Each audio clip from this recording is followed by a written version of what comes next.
शेख साहब की ज़ेरे क़यादत एक एहतजाजी धरना दिया जा रहा है। किसी शायर ने कहा था, न रोएंगे न मुस्काएंगे, नगमे सिर्फ शहादत के ही गाएंगे। अपने बैतुल मुक़द्दस बचाने को तो मेरे बच्चे अबाबील बन जाएंगे। अब्राहा की तरह जुल्म ढाते हैं जो, उनकी खातिर मैं दीवार तौहीन हूँ। मैं फ़लस्तीन हूँ, मैं फ़लस्तीन हूँ। हम देख रहे हैं कि गुज़िश्ता 12 से 15 दिनों से गाज़ा पट्टी के ऊपर किस तरीक़ा से फ़लस्तीनी सेना खून की होलियां खेल रही है। पूरा मुल्क तमाशबीन की तरह तमाशाई बन के खड़ा हुआ देख रहा है। लाखों लोग अब तक के मौत के घाट उतार दिए गए हैं। बुजुर्ग बाप अपने जवान बेटों के गर्म खून से भरी हुई लाशों को कब्रिस्तानों के अंदर दफना रहे हैं। आज अगर आपके पास इक़्तिदार है तो आपको ये बात समझ लेनी चाहिए कि इक़्तिदार हमेशा किसी का बाकी नहीं रहता। अल्लाह रब्बुल आलमीन का एक कानून और एक ज़ाब्ता है। अल्लाह कुफ्र और शिर्क के साथ हुकूमतें बर्दाश्त करता है, लेकिन जुल्म और बर्बरियत के साथ अल्लाह हुकूमत बर्दाश्त नहीं करता। जो लोग आज फ़लस्तीन और गाज़ा पट्टी के ऊपर इंसानी लाशों के अंबार लगा रहे हैं, उनको ये बात समझ लेनी चाहिए कि उसके पास देर है अंधेर नहीं है। किताब सादा रहेगी कब तक, कभी तो आगाज़ बाब होगा। जिन्होंने बस्ती उजाड़ डाली, कभी तो उनका हिसाब होगा। शहर की खुशियां मनाने वालों, शहर के तेवर बता रहे हैं, अभी तो इतनी घुटन बढ़ेगी कि सांस लेना अजाब होगा। आज गाज़ा पट्टी के ऊपर जिस तरीका से लाशों के अंबार लग चुके हैं, हैरत होती है मुझे कि पूरी दुनिया तमाशबीन की तरह तमाशाई बन करके खड़े हो करके देख रही है।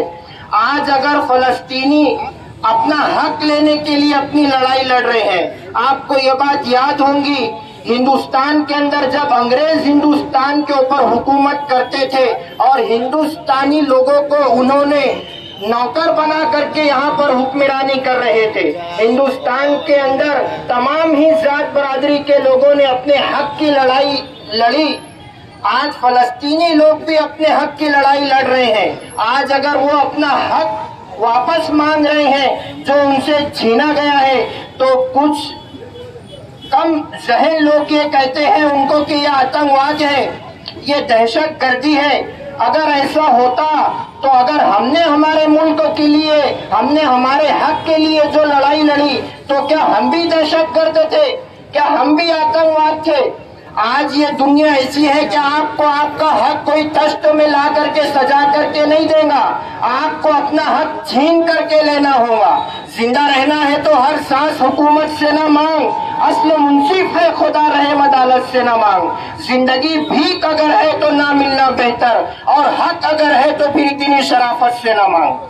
आज फ़लस्तीनी अपना हक मांग रहे हैं, बैतुल मुक़द्दस को बचाने के लिए आज अपने बच्चों की जानों को कुर्बान कर रहे हैं, और ये सिलसिला माजी में अरसे दराज से चलता आ रहा है। लेकिन अब की बार जो जंग हो रही है वो बहुत ही इंसानियत को दिल दहला देने वाली वीडियो सामने आती है, और मैं उन लोगों को बता देना चाहता हूँ कि ये दुनिया में सबसे ज्यादा बहादुर कौम है, वो आले अंबिया है। आज सरजमीन फ़लस्तीन को सरजमीन अंबिया कहा जाता है। बड़े बड़े कदावर पर आराम फरमा रहे हैं। वो लोग मौत से डरने वाले लोग नहीं हैं, और मुसलमान कभी मौत से नहीं डरता है। वो लोग ये बात समझ रहे हैं कि हम जाम शहादत नोश कर रहे हैं, और वो अपना हक के लिए लड़ाई लड़ रहे हैं। हिंदुस्तान की खारजा पॉलिसी माजी में भी यही रही। बीजेपी के प्रधानमंत्री अटल बिहारी वाजपेयी जब थे, उनके वक्त में उन्होंने भी फ़लस्तीन की हिमायत और समर्थन किया था। लेकिन जाहिर बात है, अभी अनीस अजहर साहब ने बताया कि जो नशा चढ़ा है हिंदू और मुस्लिम का, जो एक जुनून चढ़ा है लाशों पर सियासत करने का। आज हिंदुस्तान के प्रधानमंत्री कहते हैं we are stand with Israel, हम इसराइल के साथ खड़े हैं। 3-4 महीने माजी से जब मणिपुर के अंदर लाशों के अंबार लग रहे थे, मणिपुर जलाया जा रहा था, काश ये जुमला उस वक्त कह दिया होता। लेकिन जाहिर बात है, अब जो नशा चढ़ा है, जो अंदर भरा है, वो बाहर आएगा। लेकिन हम डरेंगे नहीं, हम खुलेआम और सरेआम उसकी मुखालफत करेंगे और हिंदुस्तानियों को, नई जनरेशन को हिंदुस्तान की माजी की खारजा पॉलिसी बताएंगे कि माजी में खारजा पॉलिसी फलस्तीन के खिलाफ रही है। आज इंसानियत बचाओ संघर्ष समिति की जानिब से ये एक एहतजाजी धरना यहाँ पर दिया जा रहा है, आसिफ शेख रशीद साहब की ज़ेरे क़ियादत में।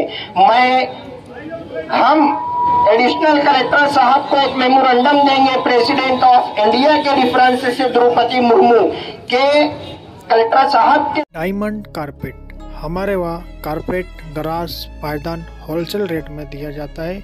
हमारा पता याद रखें, मुस्तफ़ा वंगार बाजार, डायमंड कारपेट, मालीगांव।